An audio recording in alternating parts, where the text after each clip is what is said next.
Hey guys, this is Fiverr. So I want to talk about path of building. I know that most of you probably already know what path of building is and how it works. But I also know that there are a lot of new people playing the game right now, and a lot of them don't know what path of building is or how it works, or they find it intimidating to learn, which is understandable because there's a lot to take in with this program. So I figured I'd make a mini series, 3 or 4 episodes or so, where I go through path of building, how it works, how to import your own character, how to import a build and understand it properly, or how to make your own character. But I'm going to spend this first episode explaining what path of building is and how it works and why it's a really good tool to make builds in Path of Exile. So to get path of building, first of all, let's start with that. You can just search, if you just Google search path of building download and just click the top link, you'll get to the download page. And if you're using Windows, you will just want to get this file. Get the exe executable file. Just download that one and install it wherever you want to. I'll provide the link in the description below the video. So when you open up Path of Building, you will be greeted by this page. Well, you probably not have a bunch of stuff here, but this is what you will be greeted with.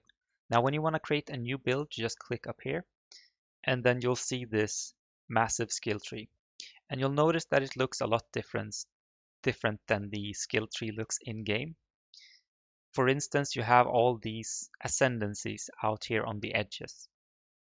You can see your class up here.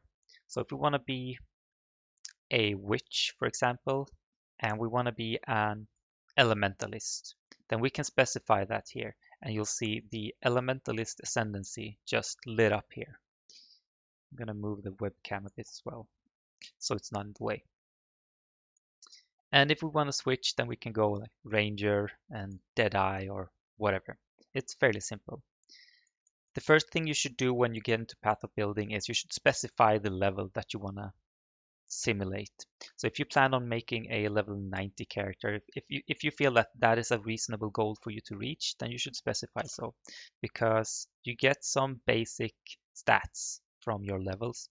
So it's a good idea to set it to level 90 or set it to the level that you want to reach, and it will take those parameters into account when you're making the build.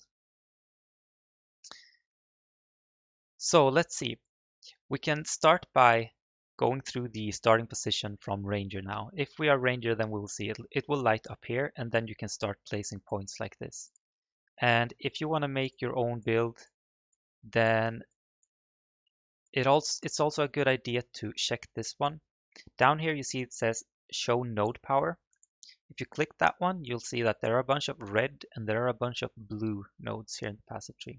The blue nodes are defensive nodes. The red nodes are offensive nodes. And the brighter they are, the more bonuses they give you. I'm not going to go into making your own build right away because that's really, I'm going to save that for a later episode. But this is how the skill tree works. You have an export tree button down here where you can share your skill tree. So if you have, like, this would be the skill tree that we currently have. If you click shrink and then copy and share this one, it will open up the passive tree in a browser. You can also import trees the same way. Down even further to the left, I'm going to move the webcam again. You have, it says default down here. You can add different skill trees to simulate what level you are. If you want to make a skill tree to make it easier for yourself to level, then this is a good tool. You can create extra trees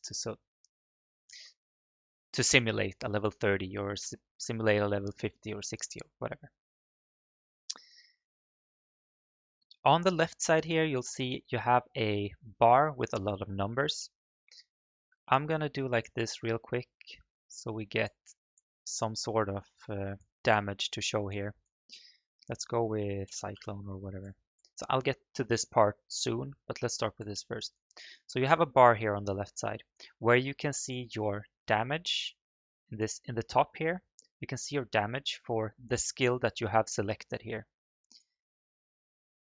You'll see your hit chance, you'll see your DPS, you can see your AoE radius, etc.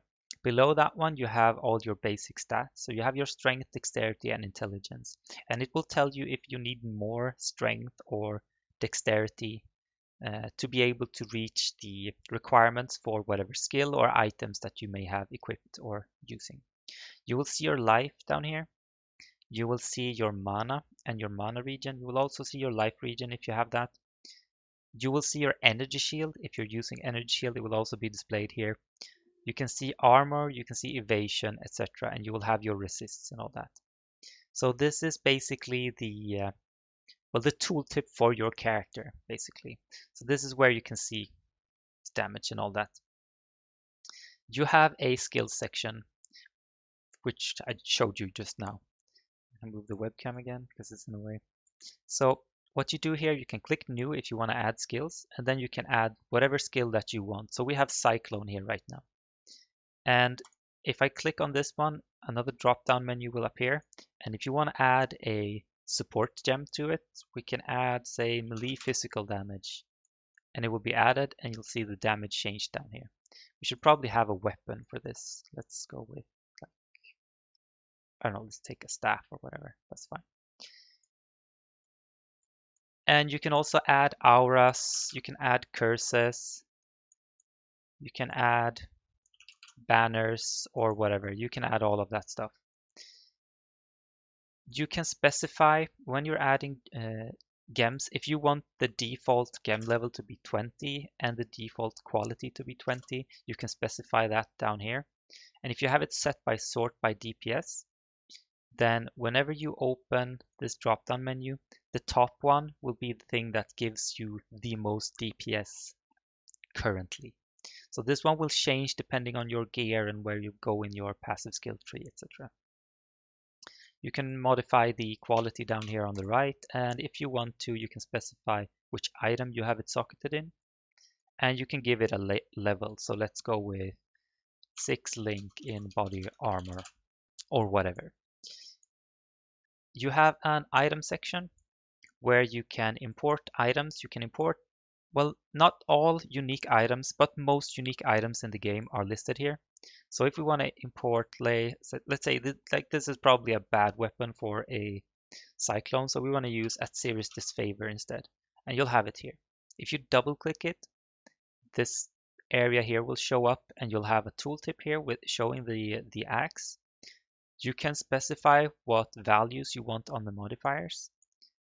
So if we want higher attack, but we want a perfect one. Let's say we want a perfect one, so we specify that. You can corrupt it. If you want to choose a corruption on it, then you can do so by clicking here. You can specify if you want it to be a shaper or elder item. It won't matter on something like at serious disfavor, but if you're using a rare item here, that will matter. So we can add this to the build now then. It'll show up here, and you'll have it in the drop-down menu here as an option. So we're using at serious disfavor now then. If you want to make rare items, you have a bunch of bases down here, but you can also click up here, craft item. You will have a rarity specified here. So, well, we want to make a rare item now, so let's leave it at rare. You can specify a name, but that's not needed. If you use this drop-down menu, you will see all the bases. So we have amulets, we have boots, we have gloves, and all that. So let's say we want to make an armor. And so body armored right here, and then we click armor. If we wanted something with energy shield, then we would click body armor, energy shield, and evasion here down if you wanted to use that instead.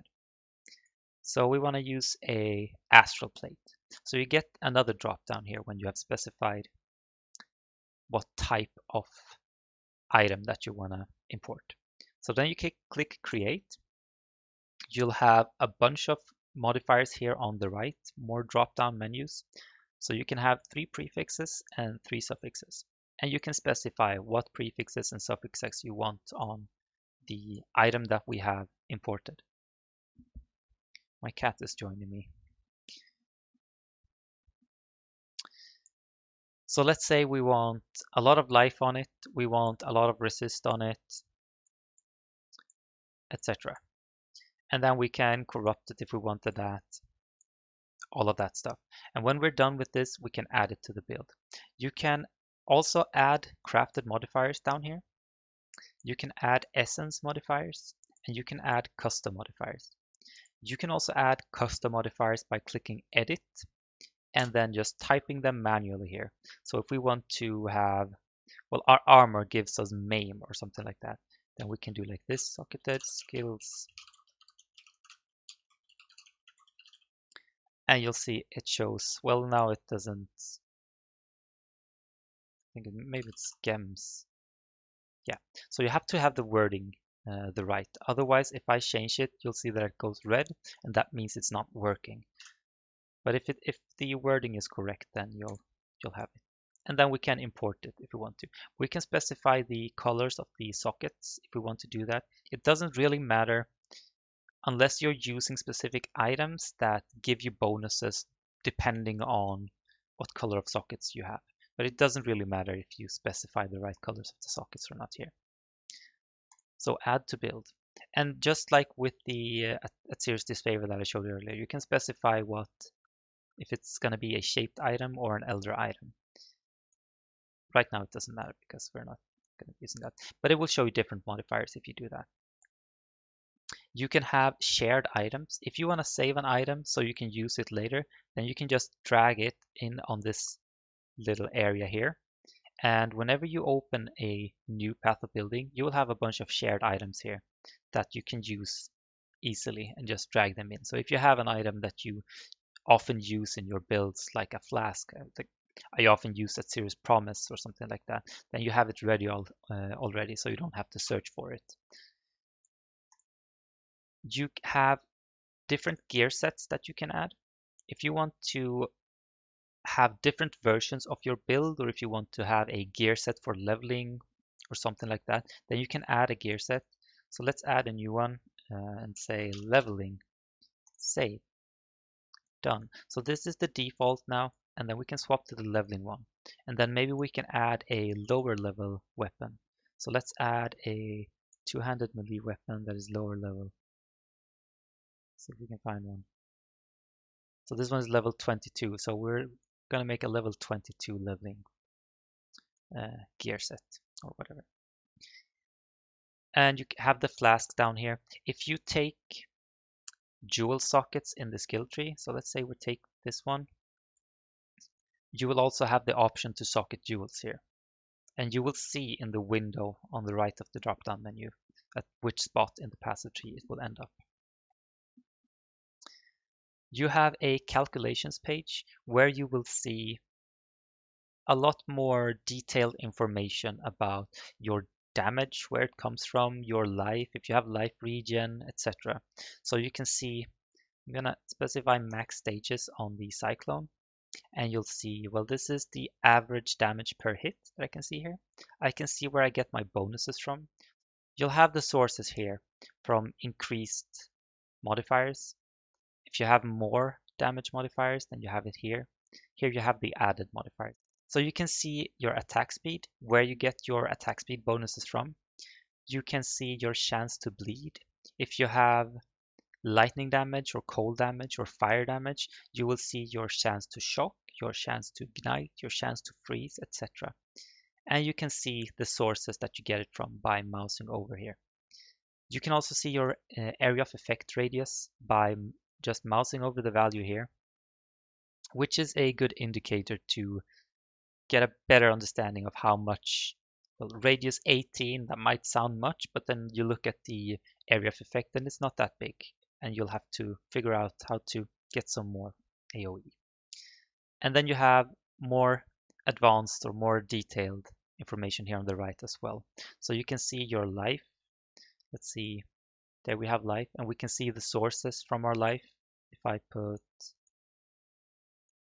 get these life nodes, and then I hold over here, then you can see I have extra stuff from the passive tree. It says evasion and life 12 in the passive tree, or actually here we have herbalism from the passive tree. So there are different sources here, so increased sources there and total base sources there, etc. You can see your life regen, If I had energy shield, I would see how much energy shield I had here, my energy shield regen, my energy shield leech, etc. Your armor, your evasion, your resists, and all that information is here. So this is a good idea to look at this page every now and then to find out where your source is. If you can't figure out where you're getting something from, then check this page and you'll find it. You have a configuration page where you can specify, let's say we're using frenzy charges in our build. Then you can check this option here and it will take frenzy charges in account. Otherwise, it will ignore any bonuses you would get from frenzy charges, but if you have this specified here, it will take all the frenzy charges into account. If you have onslaught, you can click that there. If you are fighting, I'm gonna move the webcam again. There we go. If you are fighting something like a boss, it's a good idea to use this drop-down menu and specify Shaper Guardian. If you plan on making a build that will fight Shaper or Guardian, then it is a good idea to specify that one because harder bosses, they have resistances towards elemental damage, they have resistances towards curses, they are harder to hit, etc. They may have higher damage reduction, things like that. So it's a good idea to specify this. Otherwise, you will get the damage we do versus regular mobs. And that doesn't really matter if we want to kill Shaper. You'll see the damage lowered a bit there. It's important to specify this one, otherwise you're just gonna be fooling yourself. You also have a notes section up here where you can write reminders to yourself if you want to do that. If you're making a build that you want to share with other people, it's a good idea to have stuff written in the notes to explain stuff in the path of building. There's a lot of stuff. You can write whatever you want in the note section. It's a good idea to check the note section when you're importing someone else's build because there might be stuff written there that you should read. You can import and export your build. So if I want to import a build from an account, or if I want to import a character rather, you can specify what account you want to import from, what platform you're using. So I'm using a computer, so I'm going to specify that. Click Start.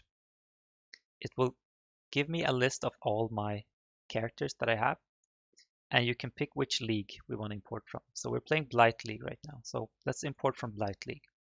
And let's import this one. So this is an Ice Spear character that I'm working on right now. Then you can click Passive Tree and Jewels and Items and Skills, and it will import those.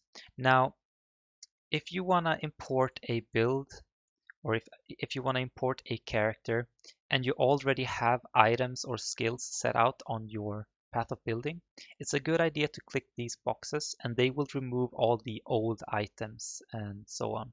If you don't do that, then you will end up with double sets of items and you will end up with double sets of gear, and that may mess up your calculation. So you see now it changed to Ice Spear here, and I can see my lightning warp, I can see all that stuff. I can see the range on my auras if I want to see that. I can specify what bandits I am using. So I'm using a Lyra, I think, etc. Let's leave it at Ice Spear right now. And let's specify what stage of the Ice Spear we are in. We can do that there. You can also share or import from a paste bin or a path of building link as well. So if you want to share your build, then you click Generate. And you'll get a raw number here. It is a very long number, and it is not very convenient to do that, like to share this one. So you can click Share with Pastebin, and it will give you a link here instead. You click Copy that one, and if you open it, you will get to this page, and you will have the raw number here. But you don't need to import this, because you can import straight from the Pastebin. So if I want to import a build, then I can just do like that and paste it, and I'll see it here. Let's import a build and just to show how it looks. So we want to import, let's just take one at random. I'm gonna go through, I'm going on mine now, but let's take someone else's build instead. That's more fun. So let's go with this one. It's probably fine. And then when you're importing, when you're looking at a build through the forums, and I think the best place that you should be looking for when you're importing someone else's build or when you're trying to find a good build is check the forums, because the Path of Exile forums are in terms of, if you compare to other games, then the Path of Exile forums is a very active forum. So you should check the forums when you're looking for builds, etc. You can specify what class you want to look for and just go out here to the forum index and you can just specify what you want to play. But when you open up someone's build on the forums, you'll see that they'll probably have something like Path of Building or a paste bin or something written somewhere. And we scroll down now and we see it right here, Path of Building. So he even explains a bit what Path of Building is and even a download link to it. That's really nice. And he has some information about how to navigate through it, which is also really, really nice. I like this. He has the paste bin right here. Now you can just post, like he could have posted the raw paste bin number instead, but he might as well do like this. And you can open the paste bin, but you want to copy this address. So let's import his build. So it will say code is valid here and then import. And then we'll have his build in front of us. We have the passive skill tree that he's made. We have all the skills and information down here. We can use the drop down menu if we want to check the other stuff. You may need to specify this. The bandits aren't always imported correctly. I don't think they are imported in correctly ever, really. So you want to specify what bandits you're using. He does seem to be using, I think they might be imported correctly. So he does seem to be using 2 passive points, as he has 123 points here. It seems like he actually has a bunch of leveling trees here as well, which is also really, really good. I like this. This is very good. So if you click one of these, then you will see what level how he thinks the passive tree should look at level 60, at level 30, at level 90, etc. If you check the skill section, you will see all his skills here. He has even named which item he suggests that you should place it in. So he wants the wither to be in the gloves. He wants the scourge arrow to be in the body. If we check the item section, he has specified what type of items and modifiers he's looking for on his items. He has even specified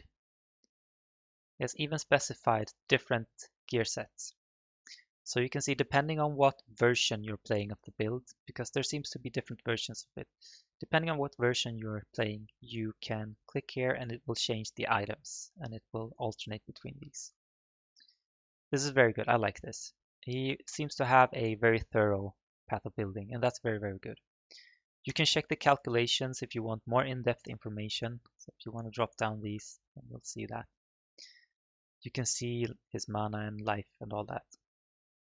If you go into the configuration page, you can see what configurations he has specified. So he's using frenzy charges, he has a flask active. You don't actually need to specify this. If you have your flasks clicked here, then it will automatically click that. But let's leave it like that because we have it like that. He has specified that he's fighting Shaper and Guardian, which is good. I like this. Some people leave that out, but it's good when they have done this. Poison stacks on the enemy, virulence stacks from his Herald of Agony, etc. So you don't only specify your own bonuses here. You can specify buffs that you gain from skills. You can specify map modifiers and debuffs that you have, and the debuffs that the enemy has. He even has a little bit of notes here. It's only a link to his forum guide, but this is a smart idea to, it's a smart thing to do, because the paste bin may be shared on a lot of different places, and it's a good idea to leave your forum guide on a link in here so that people can find it if they are confused about the blueprint, I guess we would call it. And then if you want to save this one to use as a blueprint in the future, you can just click save and select where you want to save it, what you want to name it, and then click save. I think that is basically it. It's a good idea to, it should check for update itself, but it's a good idea to check for updates down here. Every now and then, it's a good idea. Let's go back to the introduction menu. I don't want to save that one right now because and you'll have all the builds and all that here. You can create new folders. So I'm going to create one for 3.9. If you want to have it a little bit more organized than I used to have it, then it's a good idea to create folders. You can sort all your builds in here. I really think that's it that I have for the first episode. And this was a lot longer than I intended. I think I'll go through what to look for when you're importing someone else's build in the next episode. And I'll see if that episode, if I make that one in a few days or if I make it next week or something like that. I'll try to make it fairly soon. I hope this has been somewhat useful for you. And I will see you next time, I guess. Goodbye.